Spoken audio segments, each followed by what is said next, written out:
నమస్తే రమగారు. నమస్తే జీ. రమగారు, మంచి కథతో స్టార్ట్ చేద్దాం. ఒక వ్యాపారస్తుడి దగ్గర ఒక ఎద్దు ఒక గాడిద ఉన్నాయి. ఎద్దు గాడిద ఉన్నాయి. అయితే ఎద్దుతోటి పని చేయించేవాళ్ళు, గాడిదతోటి కూడా బరువులు అవి మోయించేవాళ్ళు. అది వాకిట్టు ఉండేది. ఒకనాడు ఎద్దు గాడిద మాట్లాడుకుంటున్నాయి. ఇందులో ఒక లొసుగే ఉందంటే, ఈ వ్యాపారస్తుడికి జంతువుల భాష తెలుసు. వినపడిందంటే అతనికి అర్థమైపోతుంది. అవి ఏం చెప్తున్నాయో ఏమనుకుంటున్నాయో ఆయనకి తెలుసు. ఒకనాటి సాయంకాలము అతను వాకిట్లో పడుకుని ఉండగా ఎద్దు గాడిద మాట్లాడుకుంటున్నాయి. ఆ ఎద్దు చెప్తోందనమాట, నువ్వెంత సుఖంగా ఉంటావో, హాయిగా ఏదో నీకు నచ్చిన గడ్డి మేస్తావు, నీ మెళ్ళలో తాడు ఉండదు, నీ మీద బరువు ఉండదు. బరువు వేసినప్పుడు వేస్తారు, లేనప్పుడు లేదు. నువ్వు ఎంత నిదానంగా నడిచినా నీ కథ నడిచిపోతుంది. గాడిద నిదానంగానే నడుస్తుంది, పరిగెత్తదు గుర్రంలాగా. గాలపింగ్ అవి ఉండవు దానికి, అటా పోతూ ఉంటుంది. ఏదైనా ప్రయాణాలప్పుడు నిన్ను వాడతారు, లేకపోతే నువ్వు ఇష్టారాజ్యంగా తిరుగుతావు. స్వేచ్ఛ విహారివి నువ్వు. నా బతుక్కి స్వేచ్ఛ లేదు, పాడు లేదు. ఈ కట్టువైకేసి కట్టేస్తారు. తెల్లవారేసరికి మెడ మీద కాడి పడిపోతుంది. ఇక దున్నో అని దున్నిస్తారు. మెళ్ళు పుళ్ళు పడిపోతున్నాయి. ఏదైనా ప్రయాణం అనగానే బండి కట్టేస్తారు. బండి కాడి మోసి ఈ కాడి మోస్తే ఏది నాగలి మోస్తే ఏమో ఒక బరువు, మట్టి దున్ను బరువు అంతా, మట్టి దున్ను ప్రెషర్ అంతా నా మీదే కదా. అక్కడి నుంచి ఒంటెత్తి బండి, మా బండి ఉందిరా అని ప్రతి వాళ్ళని పిలిచి బండెక్కిస్తారు. ఆహారమా అంతంత మాత్రం. నా దారిని నేను పోయి రుచికరమైన గడ్డి మేయటానికి వీలుండదు. ఎండుగడ్డి వేస్తారు. పొలంలో అంతా పచ్చగా కనపడుతుంది. ఎక్కడ తలొంచి గడ్డి మేయటానికి అవకాశం ఏముంటుంది? దానికి అవకాశం లేదు. నా జీవితం ఇట్లా అయిపోయిందని ఎద్దు చాలా దుఃఖంతో పరిపరి విధాలుగా వాపోయింది. గాడిదంది, అయ్యో తండ్రి, నీకెంత కష్టం వచ్చింది.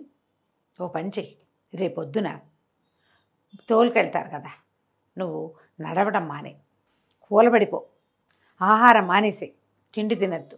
నీకేదో జబ్బు చేసిందని నిన్ను చేయడం మానేస్తారు. ఓ, జబ్బు చేసింది అనుకుంటారు కదా, పనికి కొట్టేయి, పనికి మొండికెత్తమని గాడిద ఎద్దుకి సలహా చెప్పింది. విషయం అంతా విన్నాడు వ్యాపారస్తుడు. పొద్దున్నే పాలేళ్ళు ఎద్దుని తోలుకుపోయారు.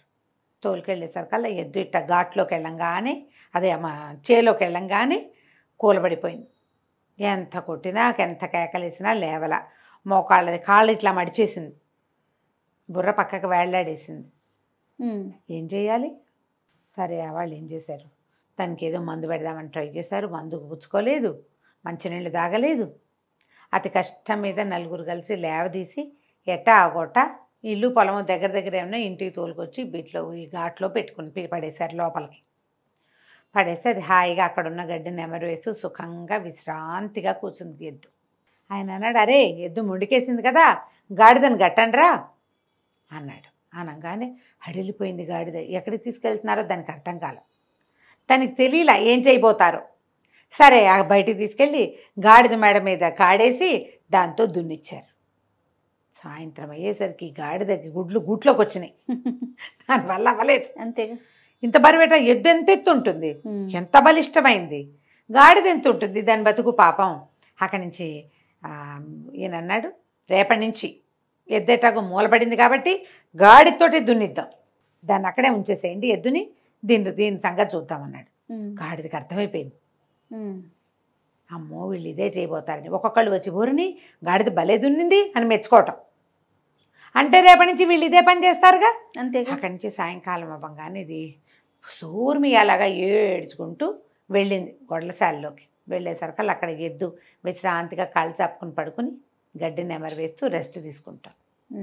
ఎంతో బాగుంది తండ్రి ఇవాళ నా జీవితం, ఎంత హాయిగా ఉందో, రేపు కూడా ఇట్టాగే పని మానేసి రెస్ట్ తీసుకుంటాను, ఎంతో బాగుంది నాకు అని అనగానే గాడిద అనుకుంది, ఓరు నాయన, రేపొద్దున ఇది కూడా ఇది రెస్ట్ తీసుకుంటే రేపు మళ్ళీ నాకు పడిపోతుంది. ఇవాళ చచ్చాను, రేపు మళ్ళీ దొరికిపోతానని ఏమంది వెంటనే గబగబా ఆలోచించేసుకుంది. తన మీదకి వస్తే ప్రతివాడు ఇదే చేస్తాడు కదా. అంతేగా. ఏమందంటే, అది కాదోయ్, నువ్వు మూలబడ్డావు కదా, మన వ్యాపారం ఏమనుకుంటున్నాడో తెలుసా, ఎద్దు ఎట్టాగో అయిపోయింది కదా, దీన్ని వీడికి కసాయి వాడికి అమ్మేస్తామంటున్నారు, రేపొద్దున నీ తోలొలిచి దాంతో ఆయన చెప్పులు కుట్టించుకుంటాట, మరి మేము మాంసమేమో వాళ్ళు ఎవరికో విందు చేస్తాట, నీ ఇష్టం మరని అనగానే ఎద్దుకు భయం వేసి, అమ్మ బాబోయ్ రేపు చంపేస్తే రెస్ట్ సంగతి సరే, ఇవాళ ఒకరోజు రెస్ట్ తీసుకున్నాం కదా అని, సరే అమ్మో రేపు నేను వెళ్ళిపోతానంది. ఆ గుమ్మం బయటే నుంచున్న వ్యాపారస్తుడు పక్కపక్క నవ్వాడు. నవ్వుకుంటూ సరిపోయింది కదా. ఆయన ఒక అడుగు అటు వేసేసరికల్లా వంటింటి గుమ్మంలో నిలబడి ఇట్లా నడుమి చెయ్యి వేసుకుని చూస్తోంది వాళ్ళ ఆవిడ. ఎవరున్నారు అక్కడ అని అడిగింది. ఎవరు లేరే అన్నాడు. మరి ఎవరితోటి ఈకెక్కలాడుతూ మాట్లాడుతున్నావు నువ్వు అని అడిగింది. ఊరికే నవ్వానే అన్నాడు. ఊరికే నవ్వటం ఏంటి, ఒట్టిగా ఎవరైనా నవ్వుతారా? నువ్వు ఎవరితో మాట్లాడావో చెప్పు. ఎవరితో మాట్లాడలా, ఏదో గుర్తొచ్చి నవ్వాను అన్నాడు. ఏం గుర్తొచ్చిందో చెప్పు. తప్పులేదు. ఇక మొదలు. ఎందుకు నవ్వావు, అంత పకాలమని నవ్వు ఎందుకు వచ్చింది, ఏం గుర్తొచ్చింది, ఎవరితో సరసలాపాలాడితే అది జ్ఞాపకం వచ్చిందో చెప్పు. ఏమీ లేదంటాడు. ఆవిడ ఒప్పుకోదు. అక్కడి నుంచి ఆవిడ ఏం చేసింది, ఈయన ఏంటి ఈ జంతువుల భాష ఆయనకు తెలుస్తుంది. ఆ రహస్యం ఎవరికైనా చెప్తే ఆయన తల పగిలి చచ్చిపోతాడు. ఆయన ఆ విద్యకున్న శాపం అది. గొడ్డును ఇది గాడిద మాట్లాడుకుంటున్నాయి, దాని రోగం కుదిర్చాను అని చెప్పాడు అనుకో పెళ్ళానికి, అయినవుటు చెప్పలేడు. ఎందుకు నవ్వావో చెప్పమంటుంది. ఏ విషయం గుర్తొచ్చిందో చెప్పడానికి ఏమీ విషయం లేదు. మసిపూసి మారేడుకాయ చేద్దామంటే ఆవిడ కాస్త ఆలోచించాలా, ఆవిడ మొహంచి కళ్ళు తిప్పట్ల ఇటాగే చూస్తాను. ఏం చేయాలో తెలియలే. సరే చెప్తానన్నాడు. ఇక ఆవిడ ఏమంది, నేను ఇంట్లో నుంచి వెళ్ళిపోతా, పుట్టింటికి వెళ్ళిపోతాను, లేదా ఉరిపోసుకు చచ్చిపోతాను, నువ్వు చెప్పాలి నిజం. నువ్వు ఎందుకు నవ్వావో చెప్పు, ఎందుకు చెయ్యిపోయావో చెప్పాలి. ఇప్పుడు ఎవరికో చెయ్యిపోయావు, వాళ్ళు ఎవరో వెళ్ళిపోయారు, ఇంట్లో వాళ్ళని అడిగారు, ఎవరికి చెయ్యిపోయామంటే ఊరికే చెయ్యిపోయా అంటే నమ్ముతారా? ఎందుకు నవ్వావని భార్యలో భర్తలో ఎవరో ఒకళ్ళని ఎప్పుడో ఒకప్పుడు అడిగే ఉంటారు కదా. అంతే. ఏం గుర్తొచ్చి నవ్వావు, అదే సమాధానం చెప్పాలిగా. అక్కడి నుంచి ఇక ఏమనుకున్నాడు, చావడానికి రెడీ అయిపోయాడు. చెప్పేయాలి, ఇంకా ఈ రహస్యం చెప్పేయాలి. కాకపోతే తన టైం చెప్పేస్తే పుసుకుని చచ్చిపోతే ఈ ఇల్లు వాకిలి వీలునామా ఇవన్నీ ఏట. అక్కడి నుంచి ఏం చేశాడు, గబగబా వీలునామా రెడీ చేశాడు. చుట్టాలు పక్కాలు అందరినీ ఒకసారి కంటితో చూద్దామని అందరినీ రమ్మన్నాడు. కూతుళ్ళు కొడుకులు, ఒకళ్ళిద్దరు మనవలు, వియ్యంకుళ్ళు, బావమరుదులు, 2-3 మరదళ్ళు, 2 బోధనగారులు, మొత్తం గుంపంతా చేరారు వీళ్ళింటో. చేరాక ఏమైంది, ఇంతలో వాళ్ళ ఇంట్లో ఒక కుక్క కోడి కూడా ఉన్నాయి. ఆ కుక్క అదే పనిగా ఆయన కేసు చూస్తూ పాపం చచ్చిపోవడానికి సిద్ధపడ్డాడు మహారాజు అనుకుంటూ దీంట్లోకి చూసింది, మన కోళ్ళ దీంట్లోకి. కోళ్ళ గూడు ఉంటుంది కదా, ఒక పెద్ద గూడులో ఒక పెద్ద పుంజు, 50 పెట్టెలు ఉన్నాయట. కోడి పుంజు ఒకదాని మించి ఒకదాని మీదకి దాటుతూ ఆడుకుంటుంది వాటితోటి, పెట్టెలతోటి. ఈ కుక్క అడిగిందట, ఏమై పుంజు మన ఆసామేమో మనని పోషించేవాడేమో పెళ్ళానికి సమాధానం చెప్పలేక చావడానికి సిద్ధపడ్డాడు.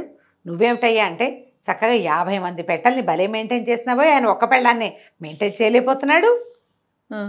ఒక భార్యకి సమాధానం చెప్పలేక చావడానికి సిద్ధపడ్డాడు. నువ్వు ఒక్కడివి, ఒక్క పుంజుంది, 50 పెట్టెలుంటే ఇన్ని పెట్టెలతోటి సరసలాపాలు భలే బాగా ఆడుతున్నావు నువ్వు, ఏమిటో నీ రహస్యం అంటే. ఏముంది రహస్యం, ఎవరి మెథడ్స్ వాళ్ళకు ఉంటాయి, ఎందు పుంజు. సరే నీ మెథడ్ నీకుందనుకో, నీ రహస్యం నా చెప్పకు. మన యజమాని ఏం చేయాలంటే, ఏం చేయాలంటే లోపల తీసుకెళ్ళి విరగబాదేయాలి పెళ్ళాన్ని. ఇంకోసారి ఇలాంటి ప్రశ్నలు అడిగామంటే చంపేస్తానంటే సరిపోతుంది. అది అక్కడే నిలబడి ఉన్న యజమాని మొత్తం విన్నాడు. అర్థమైంది ఆయనకి. కుక్క కోడి మాట్లాడుకుంటున్నాయి, ఈయన వినపడుతున్నాయి కదా. సరే ఆ వచ్చిన చుట్టాలందరినీ పలహారాలు చేయండి అని, ఏమే ఇలారా అని చెప్పి ఆవిడ లోపల తీసుకెళ్ళి, వాళ్ళ వాకిట్లో తుంగ ఉందట, తుంగగడ్డి. అది ఇట్లా దీనిలాగా చెరువుల్లో మొలుస్తుంది.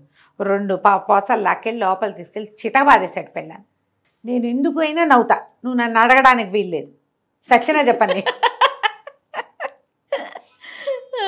మళ్ళీ అడిగావో మళ్ళీ తగులుతాయి దెబ్బలు. శభాష్. అనగానే ఆవిడ, మరి వీళ్ళందరినీ ఎందుకు పిలిచదు, ఎందుకైనా పిలుస్తా, అది నా ఇష్టం, ఏది అడగటట్లేదా, నువ్వేం అడగడానికి వీల్లేదు, కాపురం చేస్తావా దెబ్బలు తింటావా ఏదో ఒకటి చెప్పన్నాడు. ఆవిడేమో నాకు దెబ్బలదు, నేను కాపురం చేస్తా, ఇంట్లోనే ఉంటా, ఎవరికీ చెప్పను. బయటకు వచ్చి అందరికీ పలహారాలు పెట్టేసింది. ఈయన హాయిగా ప్రశాంతంగా ఉన్నాడు. కుక్క కోడి ఎద్దు గాడిదే వాటి పన్నాలు చేసుకుని ప్రశాంతంగా ఉంది. కథ కంచికి మనం ఇంటికి పరిష్కారం ఇలాగే రమ్మగారు. మరి ఏం చేస్తాం, సచ్చినా చెప్పండి, నీ దిక్కుంటాడు చెప్పుకో అనాలి అంతే. ఈ కథలో ఇలా ఉందమ్మా, ప్రతి కథలోనూ ఇలా ఉంటుందని అనుకోకండి. ఈరోజు కాదు, ఇది అరేబియన్ నైట్స్ ఎప్పుడో రాయబడి ఉన్న కథ. దీన్ని కథగా వినండి అంతే. ఆ రోజు కథ చెల్లింది. మనం పిల్లలకి ఎక్కడ దాకా చెప్పాలి, కుక్క గాడిదే ఎద్దు కథ వరకు చెప్పాలి. ఒకళ్ళ పనులలో ఇంకొకళ్ళు జోక్యం కల్పించుకోకూడదు. అంతే. బాగుంది కదా, చాలా బాగుంది రమ్మగారు. నమస్తే. నమస్తే.